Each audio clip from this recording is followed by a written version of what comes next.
of people have the expectation, I'm going to meditate, I'm going to feel super happy. Okay. Feel like the Dalai Lama on the fucking mountaintop. Or I'm going to meditate now. I'm going to do this 7 days of headspace, and all of a sudden I'm going to be a guru. Like, that's not. No more anxiety. I'm cured. Next. I'm treating this well, like, that's the thing. There's like no, a medicine. There's like a no. drug. Well, it is medicine, but here's the thing: yes. not a drug, right? So there is no healed. There's healing. Healing. Daily practice, folks. Because there's constant wounding that requires more healing. And some of the best memes is like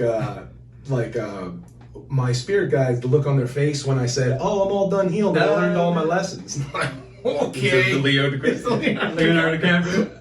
Okay. That's what you think. What I hope. That's like a secret dream of mine to hopefully be in one of those viral memes one day. Just have that. Like, whoa, you think Leonardo DiCaprio expected that to be a meme? He's got like 8 of them. He's got a million. He's got Gatsby memes. He's got. He's done a lot of movies. Does a lot of things. I wonder who's got the most memes. Oh, it's they had the Oscars or whatever last night. They should have like a meme award. Oh, whoa! Starting it. Dude. That's happening. TM, little R, Circle C, Meme Awards coming at you because most viral memes, most news memes, best compilation memes. So many, like Meme of the Year. Yeah, and you can have like a people. It could be like a people's choice. That people vote on it. You know, the power to the people. Because then it's real. Then it's not producers rigging. Yeah, and some like it's a group of people that get to decide based on whatever criteria they decide. I listen to fucking 12 white billionaires in suits to tell me what the best hip hop album is. Get out of here. It's art. That's okay, hilarious. it's a subjective opinion. That's hilarious. Go fuck yourself with your fucking awards.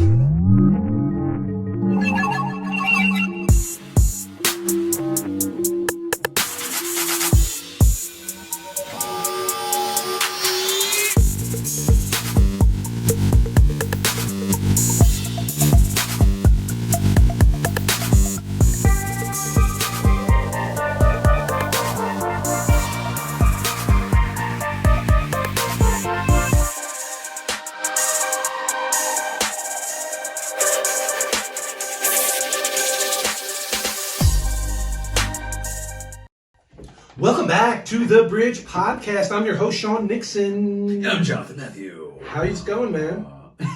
Fuck that. How's it going? Because I'm sick of saying how you feeling. Not that I'm sick of it, but I say it so much that I when I'm coaching people, stuck in between. I do How's this it going? all the time. I mix words together. Yeah. But like in a fitness space, it's really funny. It's like because you'll be like a little bit harder, a little bit faster. You'll mix it too, and it's like after.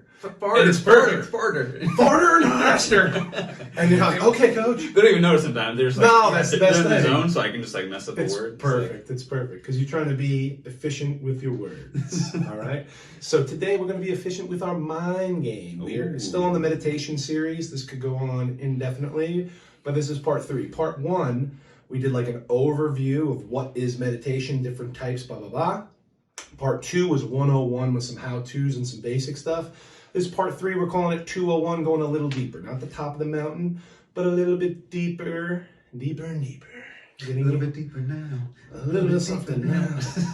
All right, so this is going to be your physical and mental obstacles and a little bit more advanced techniques, maybe intermediate type of stuff, all right? The biggest thing about meditation, and we've said this before and it's worth saying again, is the same thing with a physical practice. You don't wait till your body's broken down to start exercising. You don't wait till you're fucking 600 pounds to start eating right and exercising. You do it as a daily practice, as a holistic lifestyle thing, right? So it's the same thing with meditation. You don't wait till you're stressed, anxious, depressed, and need to do something. You show up every single day, and it's a practice because of the myriad of benefits on every single level of the human experience for your health and performance and aesthetics, believe it or not. Yeah. So that's all 3 goals that there possibly is. Meditation helps everything. Because like we said, you have so many forms of physical exercise, cardio, light weights, heavy weights, mobility stuff, blah, blah, blah. This is mental exercise, all right? So the mental work. So the biggest thing is to show up every single day, create the habit and the practice, and to be comfortable, okay? You don't necessarily need to be in this cross-legged, full lotus position or anything fancy. You want to be comfortable. Lying down on the ground, absolutely fine. Okay, super comfortable. Super comfortable. And the assisted fish is one of my favorite things, where you're just lying down, but you're propping up the upper back and probably even the arms with pillows. So you're in the most comfortable position as possible. Okay, even just a corpse pose where you're just lying down. We want to minimize physical work, especially in the beginning.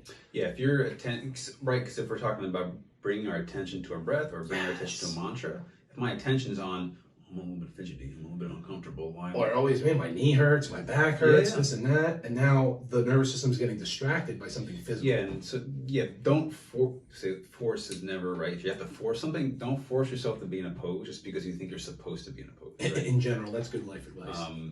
Like the physical, even as it relates to yoga, right?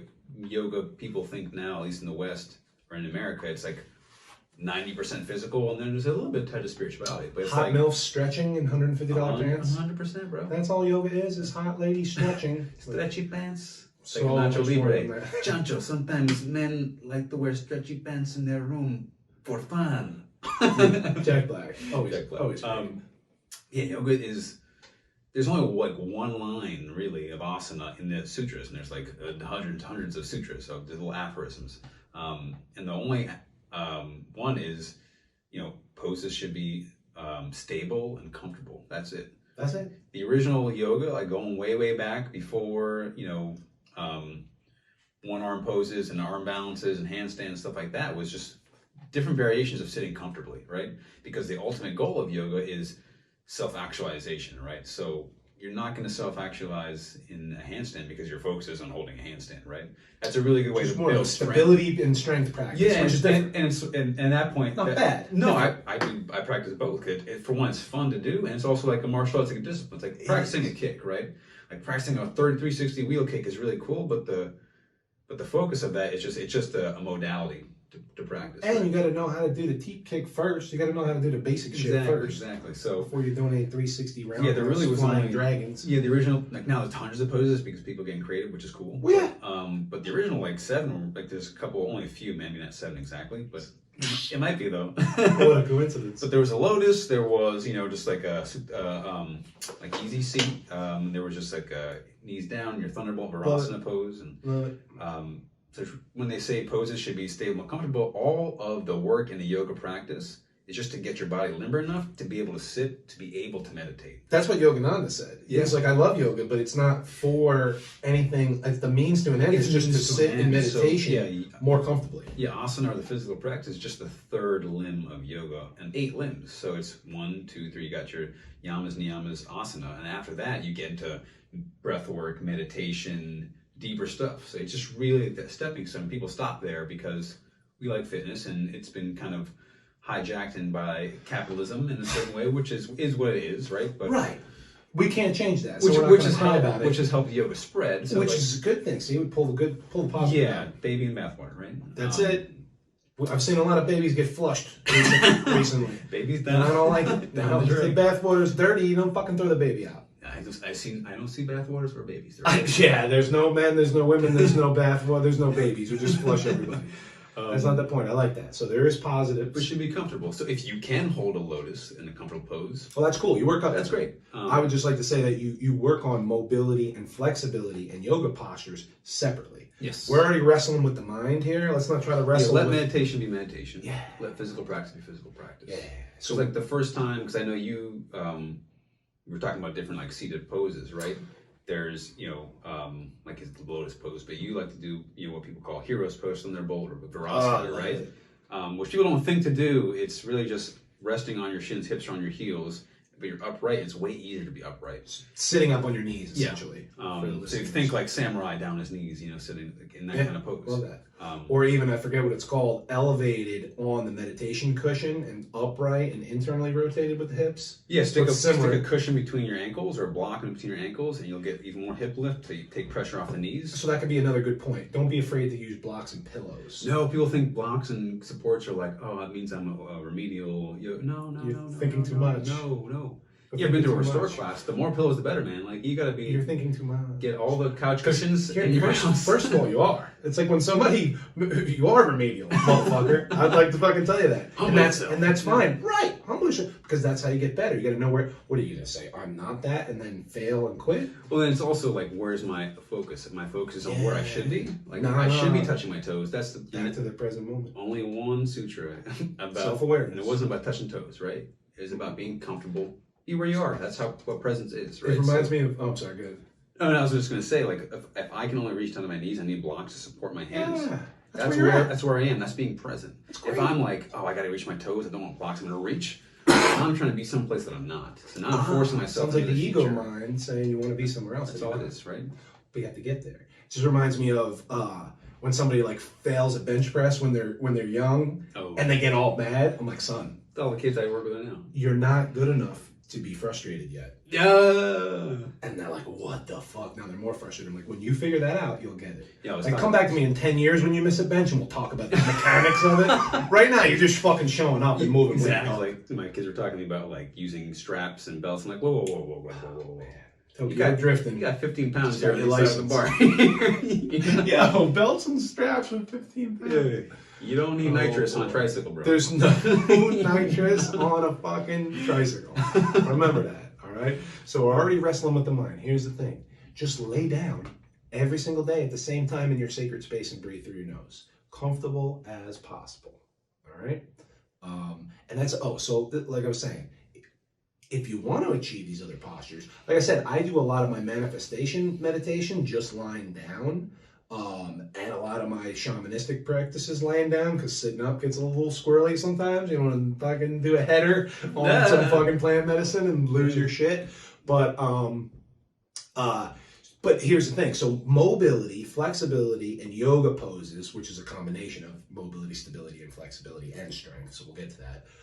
Here's the difference. Mobility is a joint's full range of motion. So we're talking about joint range of motion. Flexibility is the lengthening of a muscle. How flexible and long can you get a muscle? Yeah. Versus mobility is how well does a joint move through its full range of motion. So joint versus full range muscle, of motion. right? Yeah.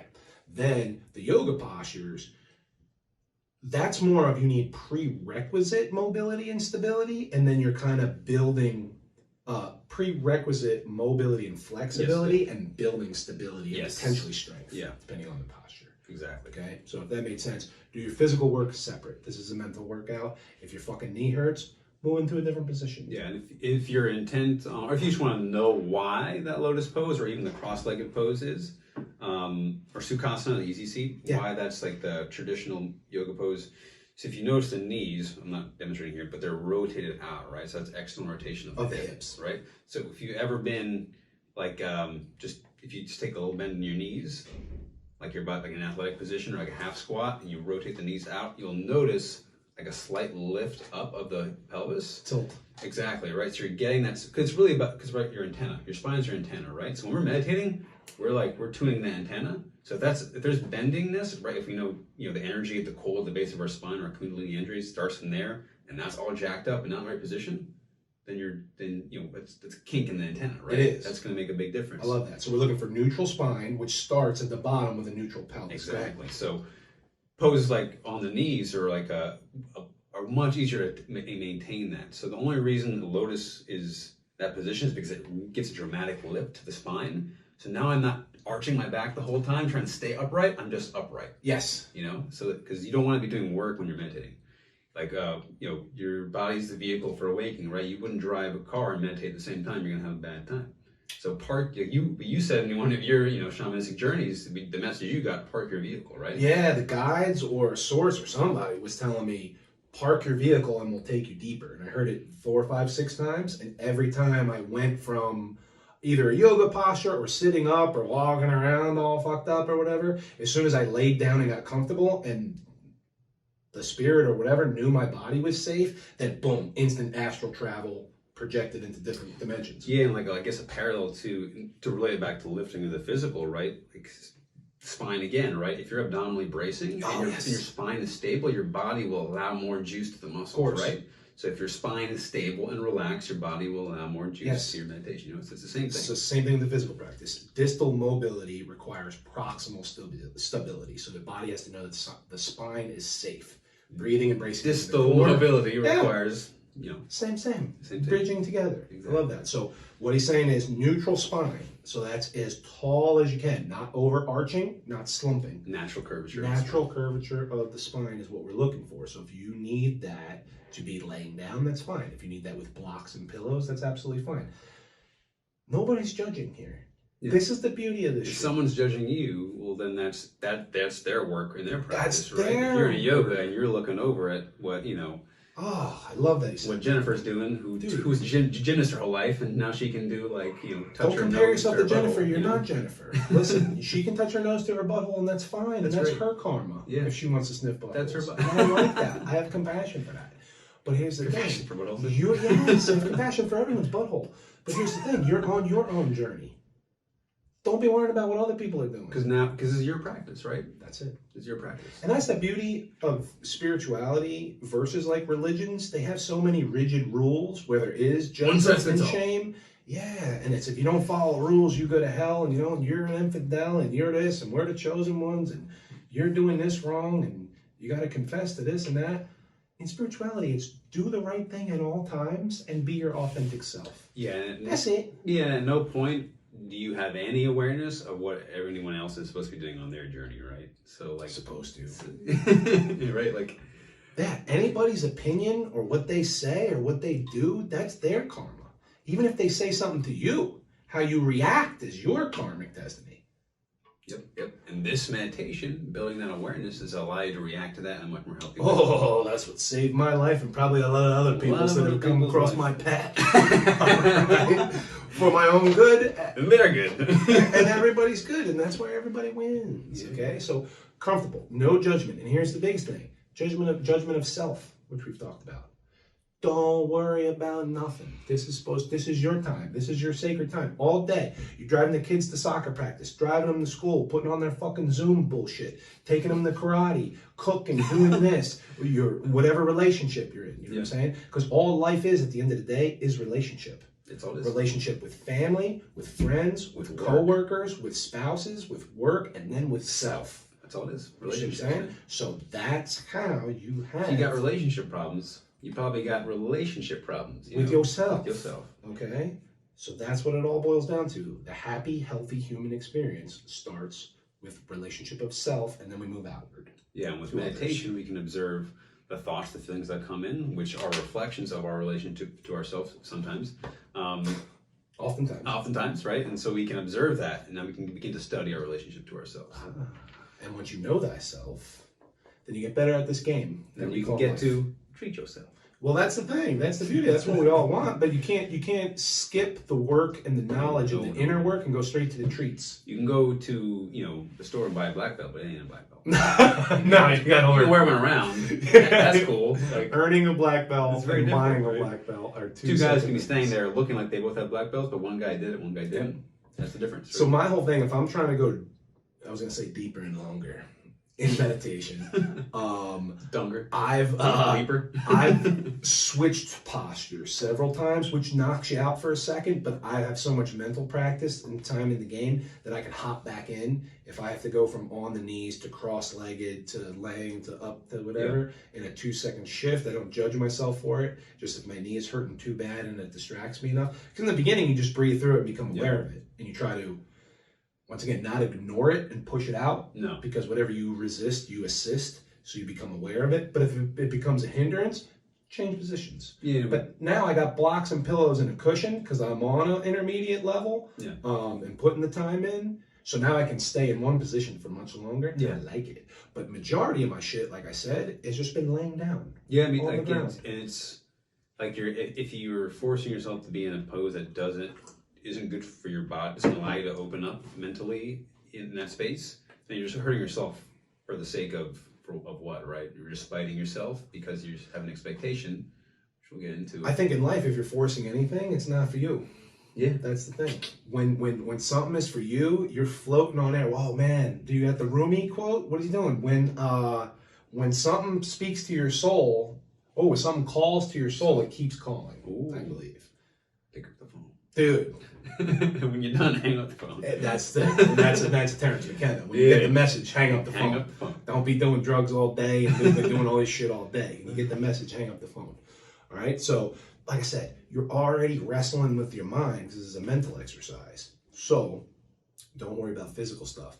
And with the mental stuff, the obstacle is the way. So, I don't want to hear anybody say that they're frustrated when the mind wanders or they can't do it or they're not good at it. Your mind is going to wander. That's what a mind does. You're a human being doing your best. It's like going to the gym and doing work and like, I'm the sore. weights are heavy. The weights are heavy. Wow, that's a good observation. It's an observation because weights are supposed to be heavy. Supposed to be. Because when the mind wanders, that's an opportunity. That's your opportunity to return to the present moment, to center yourself. Yeah, that's what that means. Obstacles, the ways. The resistance is there to teach you how to overcome the resistance, right? So the mind wandering is there to teach you how to practice not wandering. That's the work. That's your dumbbell. Because how would you ever know to not wander if you didn't wander? If right? you weren't lost. It's exactly you. How do you Off the find path. yourself if you never got lost? That's how what that means, right? Yep. So embrace that. That's a part of it. And when you do that and you accept that, well, then now it's just part of the work. That's the work, right? Now right, it's not right, like stopping right. you from doing the work. It is the work. That is the work. Boom. And so now I've just taken something that I think is a hindrance to my experience,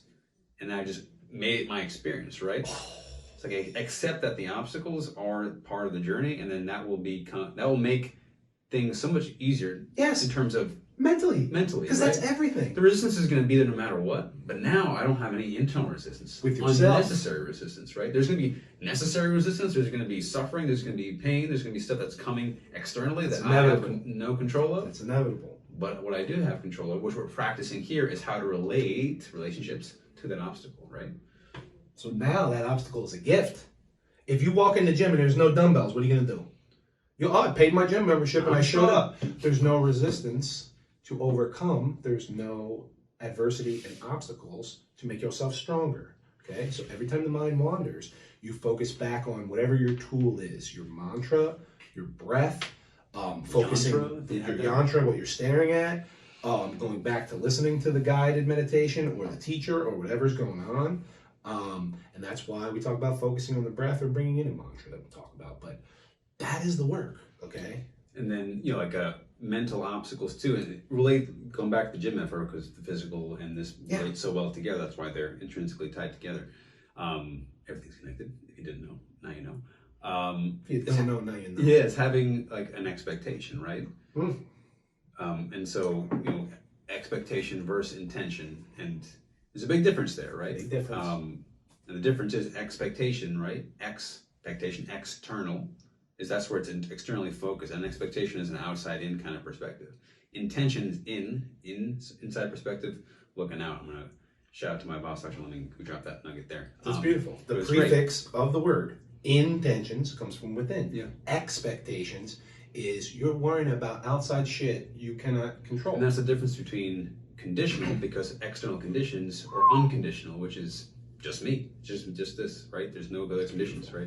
You're not worried about nothing. And so as it relates to like a gym metaphor, like I was saying before, if I go in and I have an like I'm working with a lot of kids, right? Not a lot, but a few more kids than I usually do compared to you worked with a lot of high school kids. I know what you're about to say. And they have like, I'm gonna do this number today. Yeah, Didn't it's say like it in the beginning. the first 3 months you never looked at before, so now your gains are like this. But now once you become, conditioned to that weight, wait, I did this last week and now I can't go more. Couldn't add 10 pounds? What happened? Well, let's see here. Well, if you added 10 pounds every week, you'd be benching 800 by Christmas, Johnny. Exactly. So slow down, dog. You're barely 13. You still got some voice crackling going on. Voice crackling. You didn't even got hair in your peaches yet. You're trying to bench 4 plates. Slow down, son.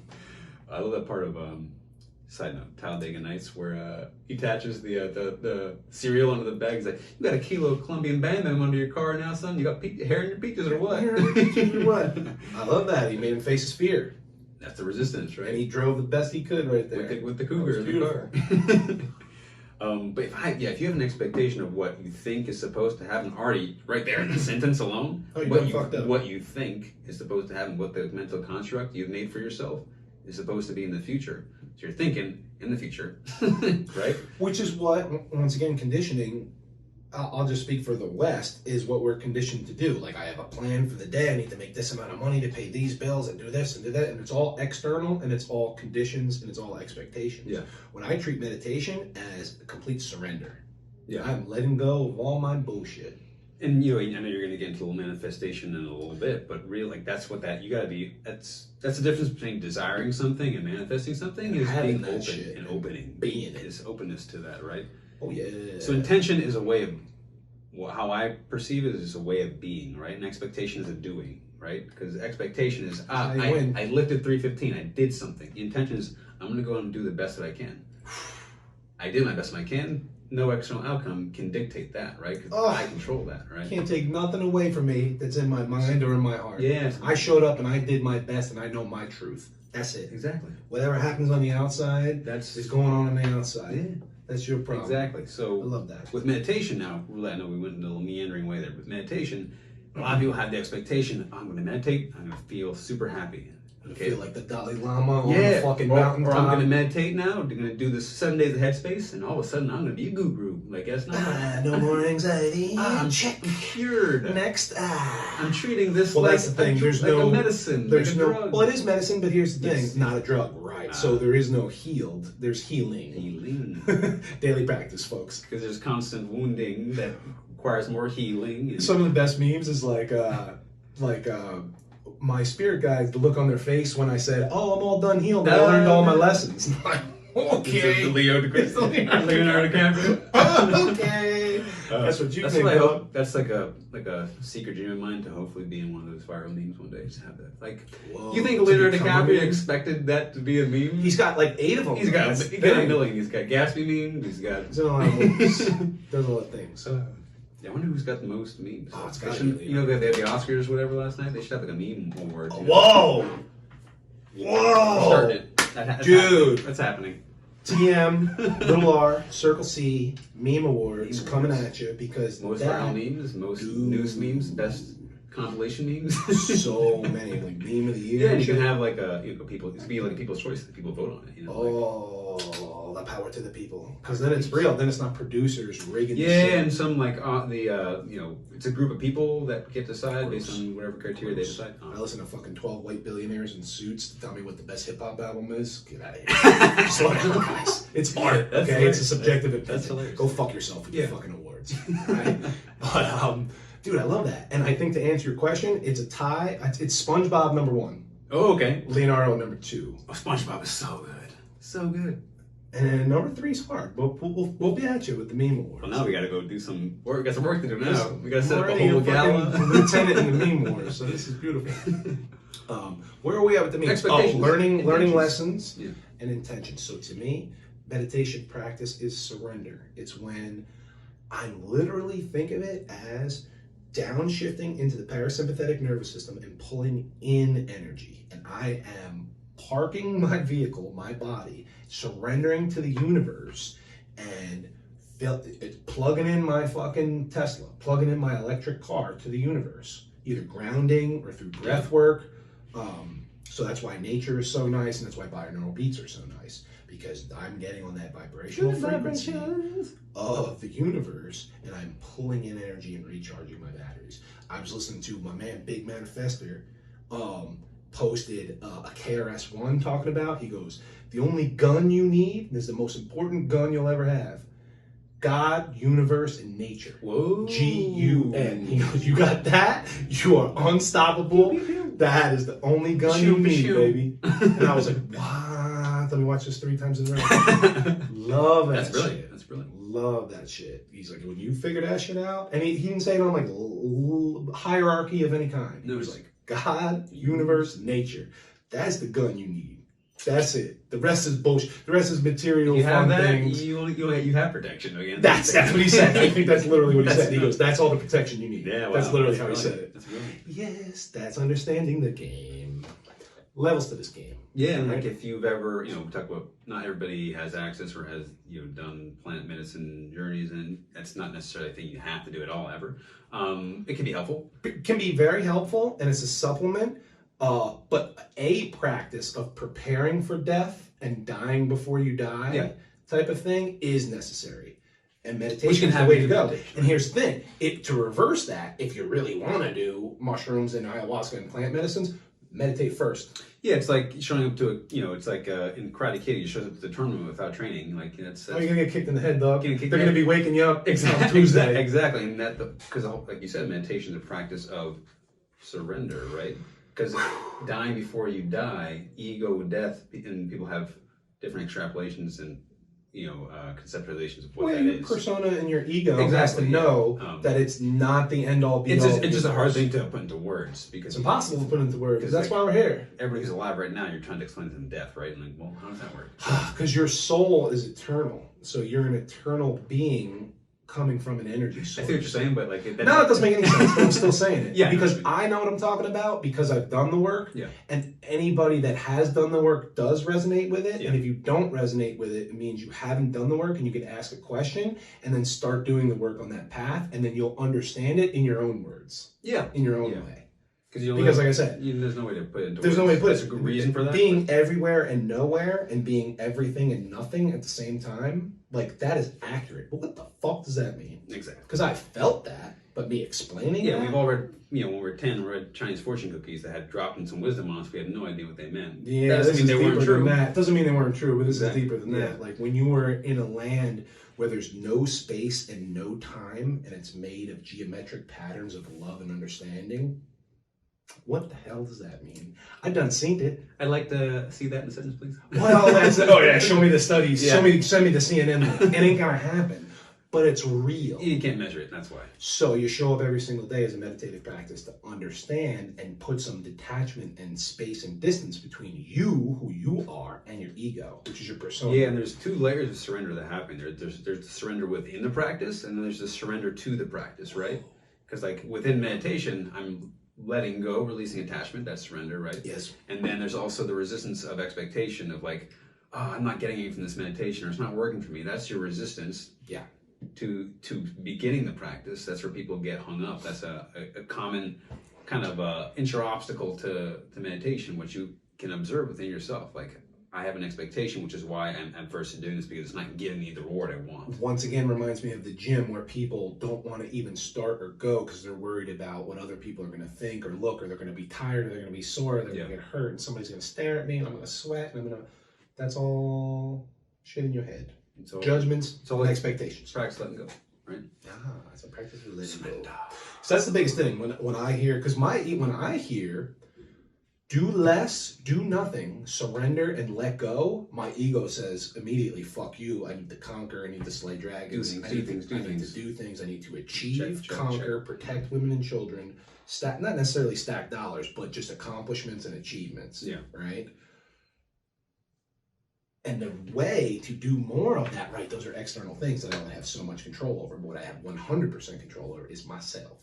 Yeah. My thoughts, my actions, and my intentions. So that's all. And that's a big key to life there, is not worrying about what you can't control and being completely aware of what you can control and putting all your energy and intention into that. And you said energy too, is because we think of energy as, a physical, like I'm doing things, burns energy, I'm working out, uses energy, but mental energy, right? If I'm focusing on something that I can't change over and over and over again, I get no resolution. I'm using a lot of energy. It's like pushing up against a wall.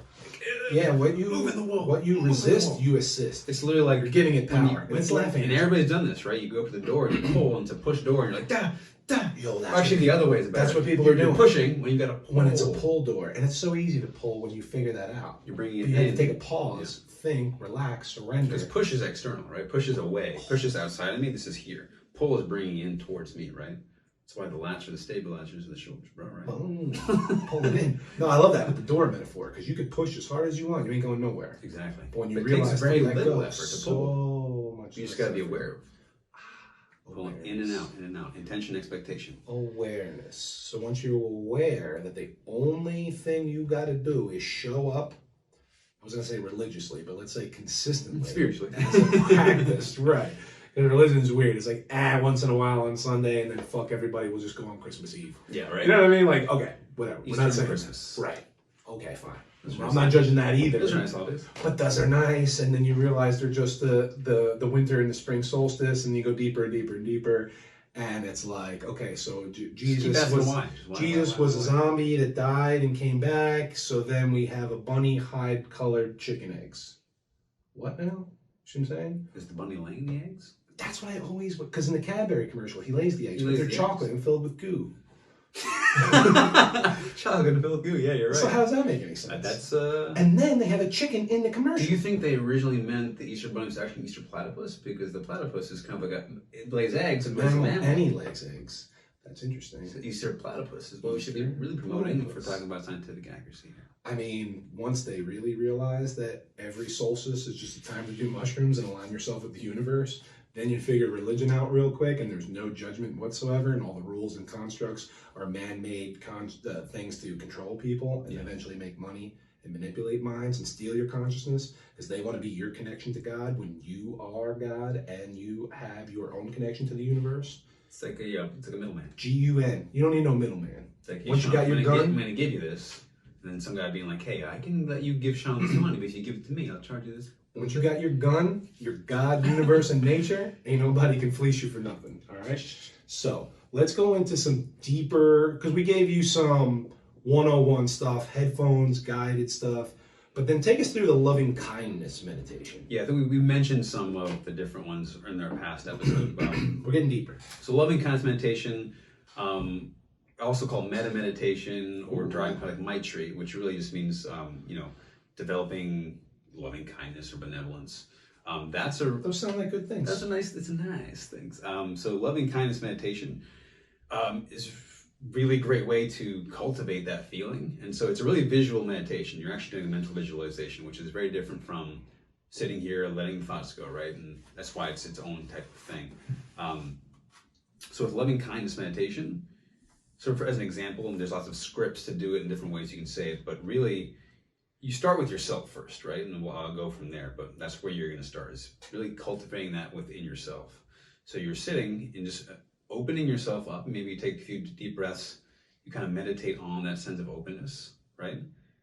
And you bring into maybe even a little bit of mantras that you can develop. And there's classic ones that people use, or you can just make up your own, right? It's, may I be happy. May I be safe.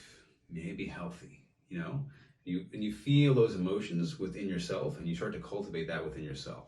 And then you can begin to extend that. Just think of somebody you really, really love, whether a relative that passed away, someone in your life right now, and they're standing next to you, or walking up to them, and you're sitting with them, and you're feeling that for them, right? I do this all the time. It's beautiful. Yeah, it's like, may you be happy. May you be, healthy. May you be free, right? To that person that you love, and you maybe even embrace in that visualization, you feel that. But you gotta feel into it. Yeah. So it's hard to quote unquote open up your heart without a visualization. For me, some people have an open heart and they just love for everything. I gotta think of a person, place, or thing. Yeah. And then, and so the tear duct starts. So say like you have, a lot of depression, anxiety, you hate yourself, right? So that's when you maybe wouldn't start with yourself, you start with somebody you love. Yes, that's right. So I remember the first time I did it, I imagined my grandma, who has passed away, and I imagined sitting on a bench with her. As I was guided into that visualization at the time, or the meditation at the time, sitting on a park bench with her, and just embracing her and feeling feeling those emotions with her, right? And so loving kindness and meditation, the beauty of it, and really the deeper practice of it, because we start with ourself and cultivating that within ourselves, we extend it to somebody we loved.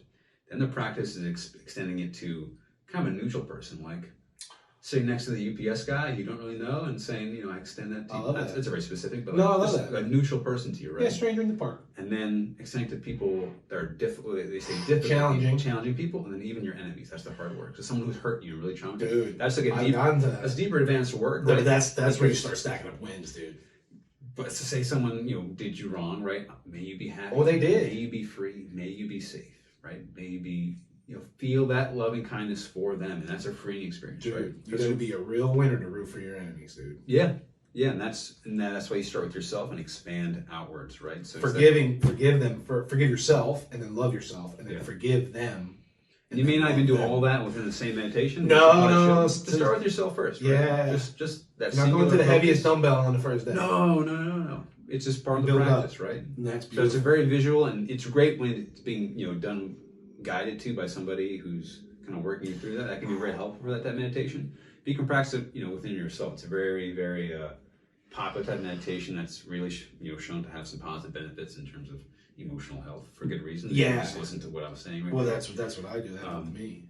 Yeah, so I know you have. So I do breath work, and I can easily open up my pineal gland. My third eye is kind of easy to open up, but dude, my heart's got fucking chains and bolts and locks and everything. 6 padlocks. Because here's the thing, I fucking put up this bulletproof vest around it, which was cool, but now it's like even Cupid's arrows can't even get through. You know what I'm saying? What can get through? Your gun.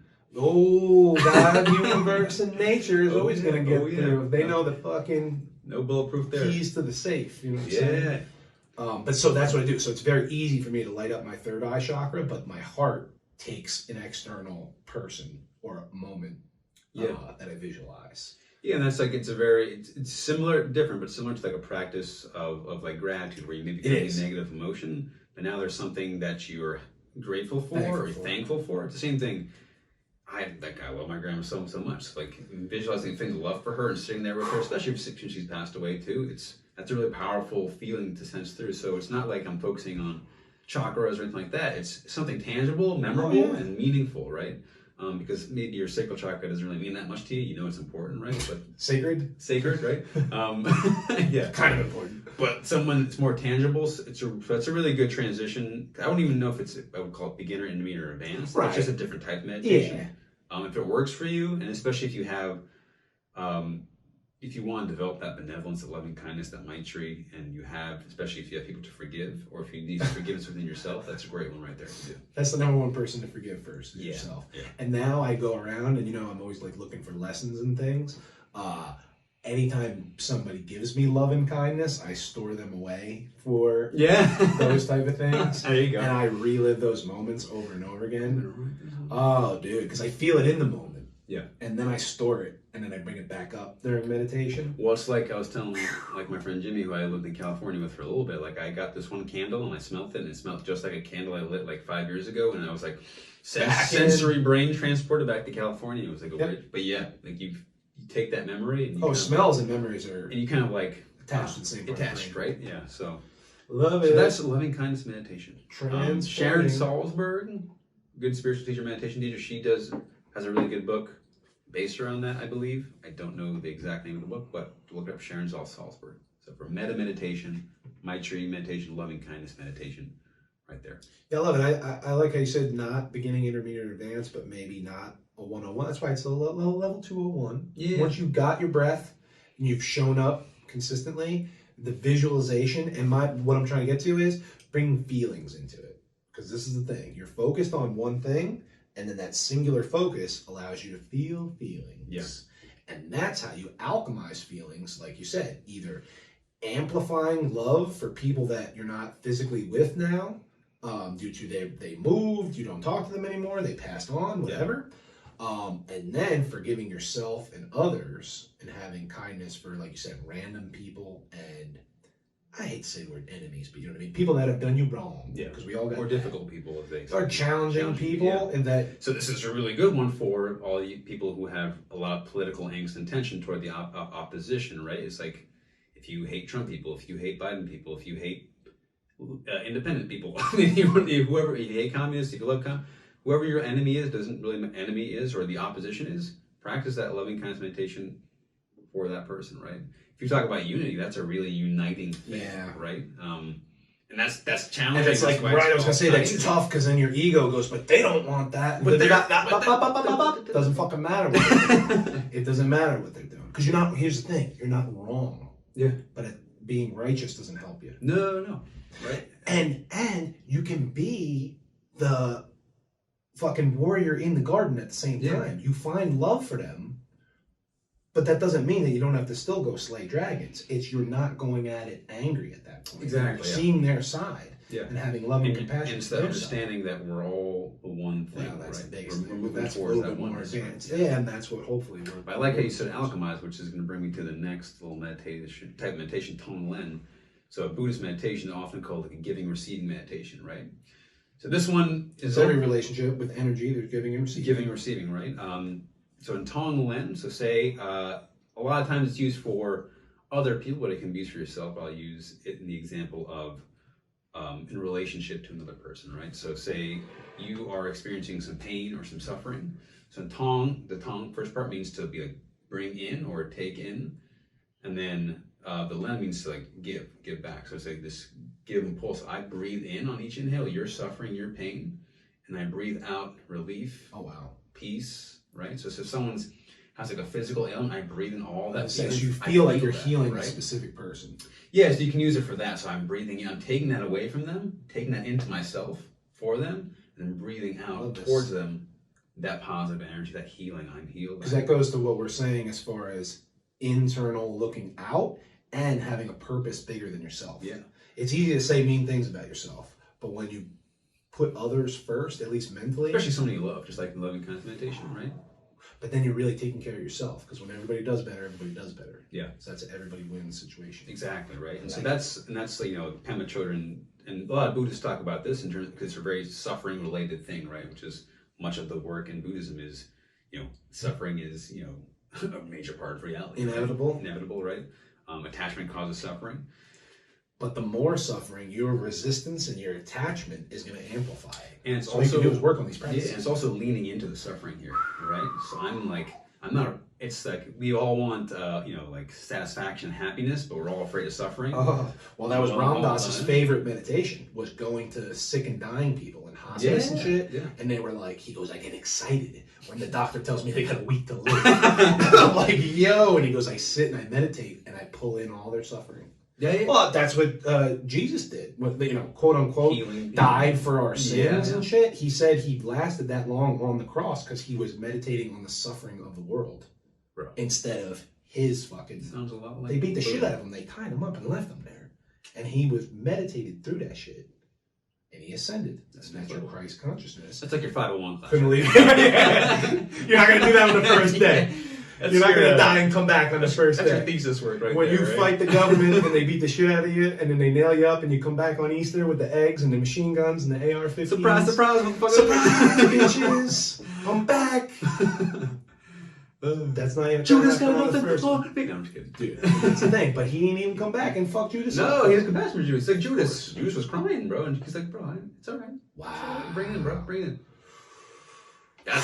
That's your loving kindness right there. Literally. So you look for it in all different things. But Tom Lin, like you said, it's embracing that, not even embracing, but it's sitting with that suffering of somebody else. Feel it. Breathing that. And that's why I thought of that when you said alchemize, right? Because Yes. negative energy, shifting it into positive. And now you just made somebody else feel better. And so if you use it so that was for like another person, but say I feel like a piece of shit, right? Or I'm feeling bad about myself, or I'm inadequate, or I'm unworthy, right? So I breathe in that feeling of negativity for myself and others who are feeling that too, because I'm not the only one who's feeling that, right? So I'm breathing that in for everybody, and I'm breathing that out for everybody, including myself. Healing yourself and everybody else. At the same time. Because we're all connected. At the same time, right? So if you have a hard time just doing it for yourself, like include other people in there with you. Well, how do you feel when you help somebody? Piece of shit. No. I feel good. It feels good to help people. Fucking feels nice. And once again, that's like a Rudolf Steiner, Schopenhauer type of thing, where it's like when you're helping somebody else, you're realizing that you're helping yourself, just in a different body, in a different incarnation. You know what I'm saying? Yeah, that's how it is. Yeah. That's why I love seeing people do good. Yeah, Doing man. well and doing Yeah. good. You know what I'm saying? Yeah. Two different things. But I like it. So that's your Tong Lin meditation. Check that out. Feeling good, feeling good. And you've got some other. You want to get into some of your? Yeah. So recently, I do those type of meditations, and I do all kind of stuff. But every single morning, it's like workouts. I like switching stuff up. Like the consistency of the practice is always there, but the techniques switch up. Got your A to Z day going on. Yeah, big time. Right. Now, some people have an A day, B day, and that's it. Got A to Z in a week.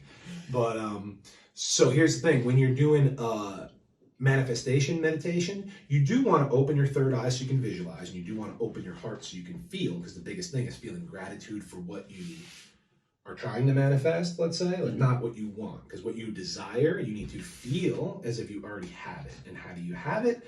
Means you have abundance, and you're whole, and you're complete, and you're grateful for it already, because then the universe knows you're on that path, and time will catch up to you. And everybody's like, that's weird, because I don't have it, and I want it, but now you're putting yourself in a state of lack instead of abundance.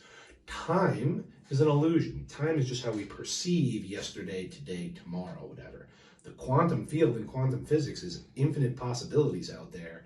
And basically, in time, in reality, everything is already happening like at once. Simultaneously. You just perceive it as yesterday. As some sort of linear progression. As some linear time shit. You know what I mean? Like calendars and clocks are man-made things so we can schedule appointments and show up on time. It's a tool. It's a tool to get places and schedule things. It ain't like real in the grand scheme of things. Yeah, don't be attached to the tool or else you become a tool. Right. Be a tool.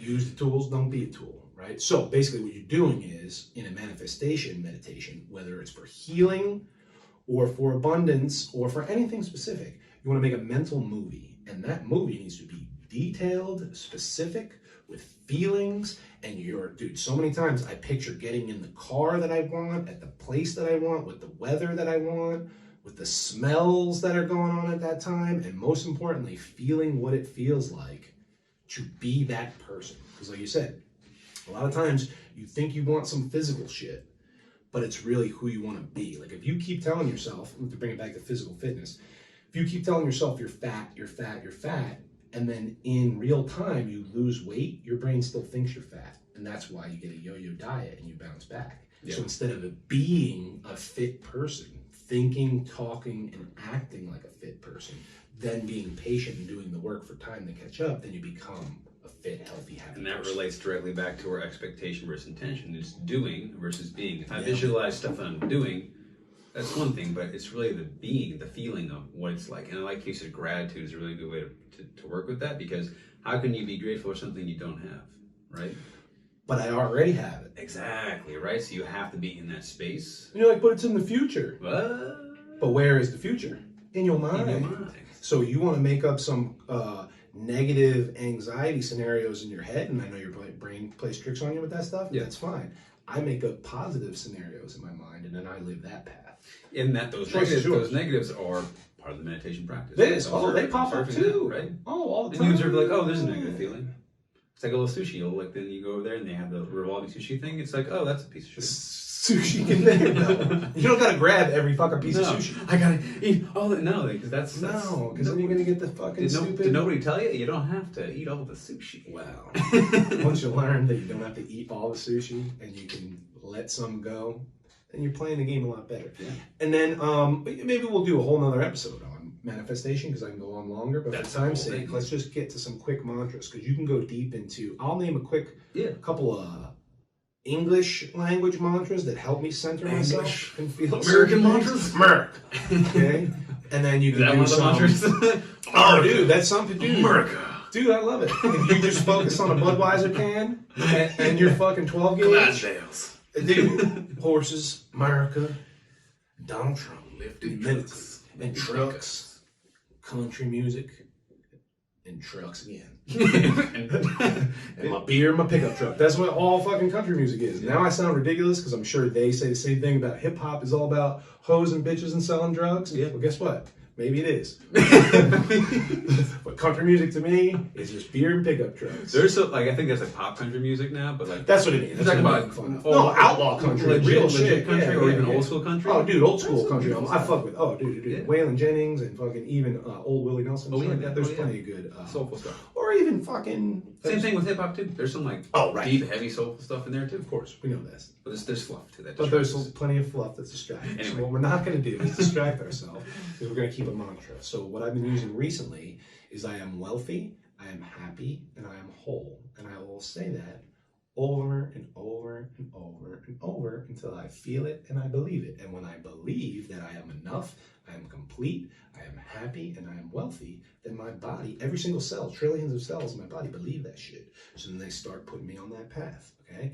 And then sometimes I'm in the car and I will sing, I am happy and I'm healthy and I'm whole. I take my love with me everywhere I go. Yeah, and they're looking at me. And they're like, what? And you just keep going and you're just like, what are you going to do? And they start singing. Oh, dude, that's the best. And then the guy on the sidewalk hears it, he starts singing, and before you know it, there's a whole number. The whole town is singing. Dance number in it. And they're holding hands. Zoom out, you're in a commercial. I'm happy and I'm healthy. Whole. And next thing you know, it's a fucking Ambien commercial. Side effects may include rectal prolapse. And you're just singing and dancing. If you may bleed out your eyes, that's a great, ask your doctor. Greatest plot twist ever.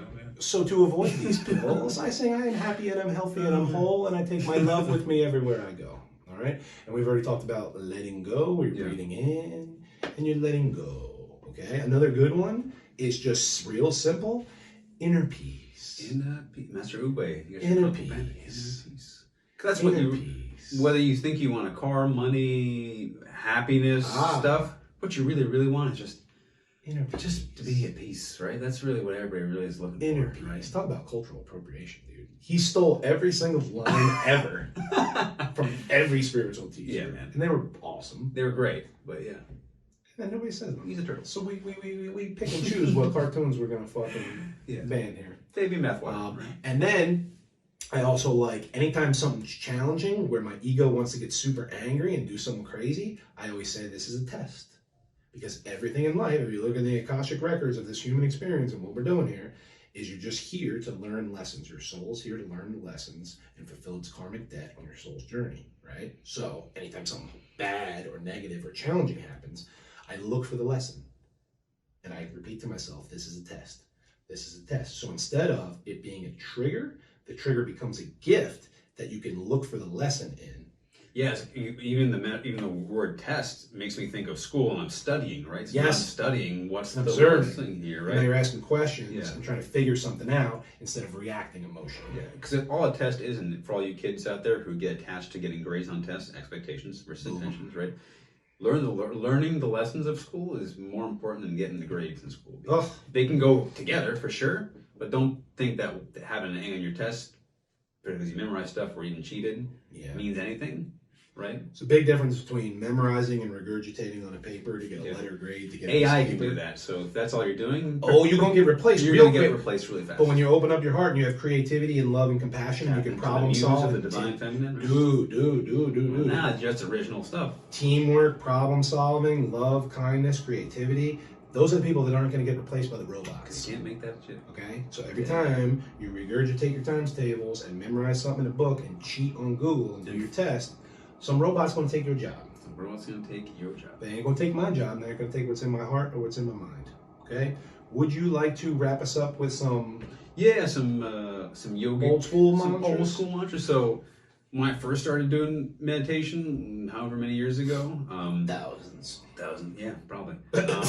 I started kind of where most people don't start in yoga. Most people start with like hatha yoga and like going to a physical practice. I started with just the spiritual initially with Kundalini yoga, like let alone some heavy booty stuff, right? Like it's full vert ramp, no training wheels, 40 feet. I saw Tony Hawk do it once, and I was like, I'm doing that shit. 720 grabbing the board. Oh man, I'm with it. No elbow pads. Don't need that. Fuck knee pads.